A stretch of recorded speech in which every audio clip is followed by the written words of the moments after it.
You guys thought I'd trick you or something, ladies? Okay, they don't want to let it go. So let's talk about the experience. Let's talk about the experience. Who assumed the leadership role over at the table that actually cracked the mission? Who assumed the leadership role? So that would be Claudia, the cardinal, that she was in the cardinal. Yeah, when I get break, I get. So how did the leadership role, what made you believe it? All right, I guess that's good enough. I threw it in front of you, you picked it up, and you started writing it. Was everyone engaged in the process throughout the room? Yes. Everybody was trying to solve the problem. How did it go? Who was not engaged? I really didn't see anybody not engaged. You know, I saw you, there was some standing up going on, trying to get your hands in the puddle. How do you ensure from a leadership perspective that engagement happens? Now this is time I'm going to do the dial-up number. How do you ensure engagement happens from a leadership perspective? So it happened naturally at your tables, but what if someone was actually kind of sitting back? They didn't put their hands in and engage themselves. All right, 4 down. No right or wrong answer. Let's hear it. Flip your card over.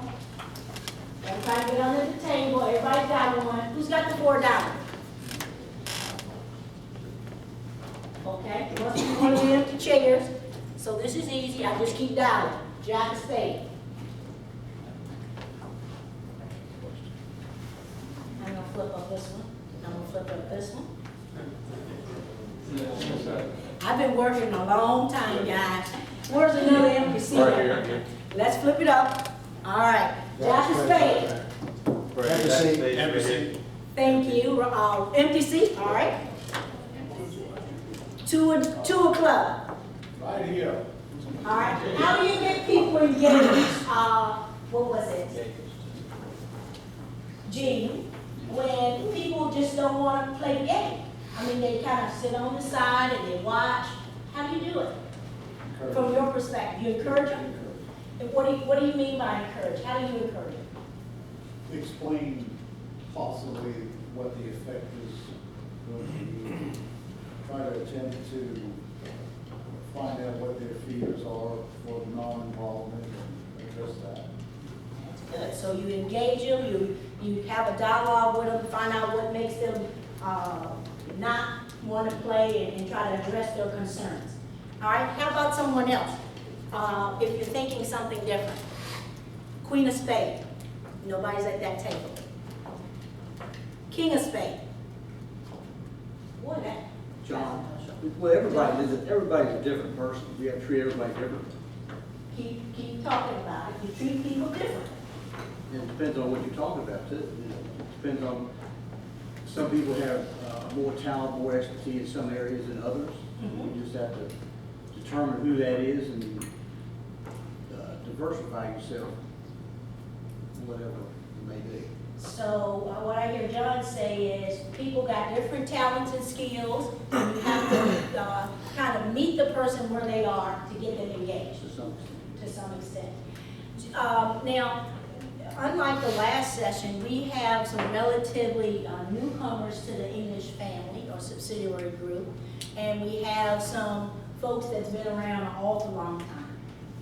How does engagement play out from what you've observed from a generational difference? You know, from your employees who are called like matures, those are people usually 60 and over, 62 and over, versus someone who's in their early 20s working. Is it different how they approach engagement? Just general comment. Do you see differences? Yes. What types of differences are you seeing? Work ethic. Keep going, Twyla. What are you thinking? The younger generation that appear to be as involved in their job or as concerned about their job and not as hard workers. That probably is a perspective of the millennial, we call that the millennial generation. Actually, from some of the literature, millennials live to work versus work to live. So they come to work, they do a good job usually, and they usually do what you ask them to do. But once it's done, they kind of say, okay, I'm finished my part. It's like playing ball, and you're on a baseball field, and I'm on second base. Well, I'm not expected to cover left field because I'm assigned to second base. So the younger generation, they cover their base. When they're done, unless further leadership is engaged. Because that's generally how they're programmed. Is it good or bad? It just is. It's basically how we've brought them up, to be more focused on task-orientated. And as parents, we tend to be more structured in how we raise them. You got piano lessons at 4, we leave there, we go to the basketball game at 5:30, then we go home and do homework. So we kind of give them the schedule. So it's only natural when they show up at work, they think that they are not engaged or committed, but actually it's coming in a different color. And it's up to us as leaders to kind of understand that foundation and engage accordingly. Same thing with Generation X folks. That's that group of 30-somethings, 30 to 40. Different breed, mainly because of how we're socialized.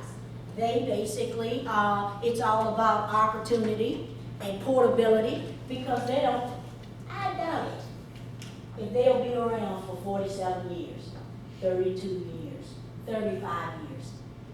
We'll be lucky as an organization if you can get 5 years, because it's the loyalty factor. Companies are constantly fluctuating based on economics, and that middle generation has seen their hardworking parents be downsized, rift, et cetera, So it's going to take a lot from you as leaders to keep that group of people engaged, because they just will pack their suitcase up and go next door. Because after all, I might, you could come to me tomorrow and it's done. So you have a duty and a responsibility to keep that group engaged. Whereas myself, that's that group of folks, a lot of us are in, that group of 45 to 50-ish, 55 or so. We're called baby boomers. And how do we get engaged? Don't take much. It's all about, for us, getting it done, making a difference, working hard, working long. Actually, our generation created the word workaholic. It didn't exist before this generation came up, and they just, you work hard, you buy stuff, very much a materialistic world. We want big symbols, big houses, big everything. And we worked hard for it, and we earned it. Whereas someone over 60, a lot more patient, loyal, meticulous, believe that time demonstrates commitment, the wisdom factor. And since they came through the recession, it was a recession, but it was called something else. I lost my word. Yeah, the recession back in the 20s or whatever. They are a lot more. Was it recession? Thank you. The old brain, not what it used to be. The Great Depression. They're a lot more loyal, steady, savings-oriented. It's just a different mindset. So how do you engage those people? Respect their wisdom, etc. So my takeaway from this particular activity, it's all about being aware how people engage when you're in charge of the project.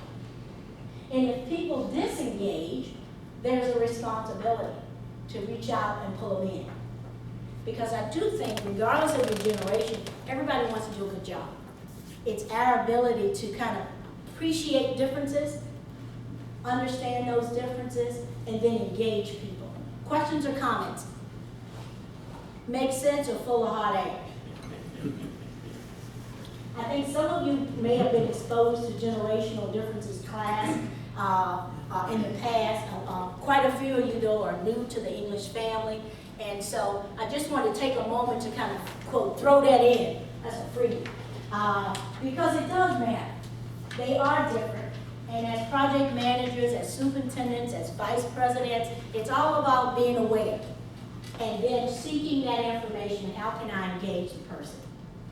And talking about people actually becoming engaged, a lot of people, a lot of younger people, or regardless of age, don't get engaged because nobody ever asked them to get engaged. Bingo. They weren't asked to share in the project or to do something, and so nobody really knows what they can do until they give them a chance to do it. Very good comment. And I think that's John, right? Yeah. Very good comment, John. So the takeaway here is be aware and reach out and pull them in.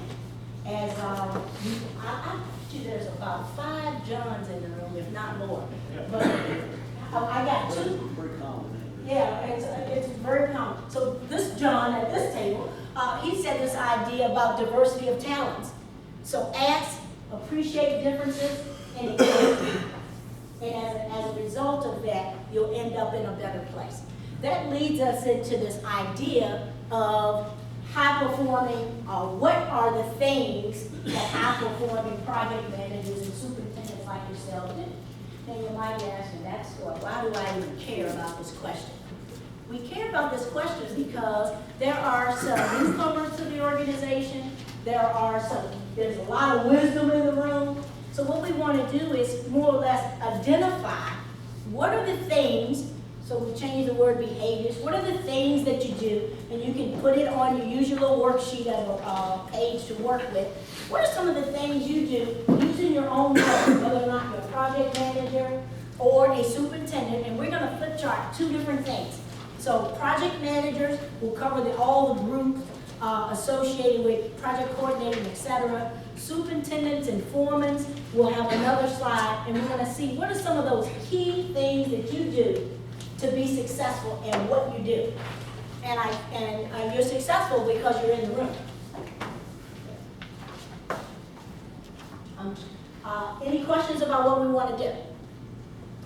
All right, at your tables, using your own personal reference point, your own role that you're performing, write down from your perspective what are some things that you do. And we'll use the talk card deck to figure out to withdraw that information from you, whether you're a project manager or superintendent. Or fit in those kind of, I think foremen and superintendents kind of go together, right, Kathy? Similar animals. All right? We're going to take 15 minutes or less to do this. I'm going to set my timer at 10.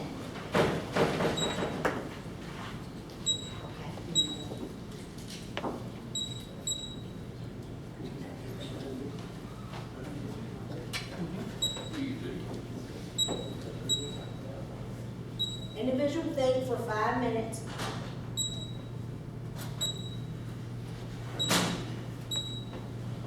And then we'll canvass the information.